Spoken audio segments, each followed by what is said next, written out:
এখানে আমি বিচালি উঠাচ্ছিলাম, আর দেখুন বিচালি আটিগুলোকে কিভাবে বাঁধা হয়। আর এদিকে বাবা বিচালিগুলোকে ঘরের মতো করে সাজাচ্ছিল। আজকের আকাশটা যেহেতু মেঘলা ছিল, তাই বাবা আর আমি সকাল সকাল চলে গেছিলাম বিছালিগুলোকে পালা দেওয়ার জন্য। তো দেখতে পাচ্ছেন বাবা এখানে বিছালিগুলোকে খুব সুন্দরভাবে সাজিয়ে ঘরের মতো করে পালা দিচ্ছে, যেন জল পড়লে বা বৃষ্টি হলে যেন বিছালিগুলো ভিজে না যায়। এই জন্য বাবা সুন্দরভাবে এগুলোকে একটির সাথে আরেকটিকে বেঁধে দিচ্ছিল। আর পাশেই ছিল আমাদের আলুর ক্ষেত, যেখানে বাবা আলু চাষ করেছে।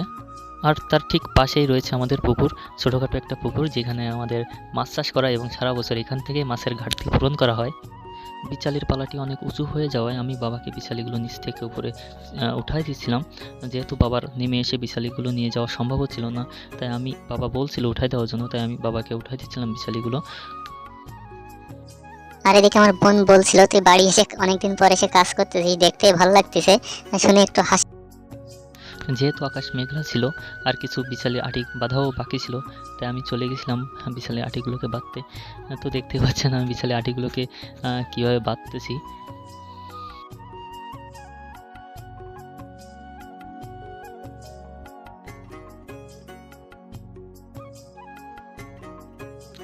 এরপর এইগুলোকে সুন্দর করে গিট লাগিয়ে দিলাম, যেন এইগুলো না খুলে যায়।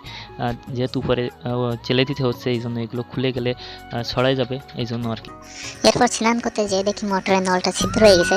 তো মোটরের নলটা ঠিক করার জন্য বাবা আর আমি বসে পড়লাম মোটরের নল নিয়ে। তো দেখতেই পাচ্ছেন বাবা এখানে মোটরের নলটাকে সুন্দর করে পড়াচ্ছে।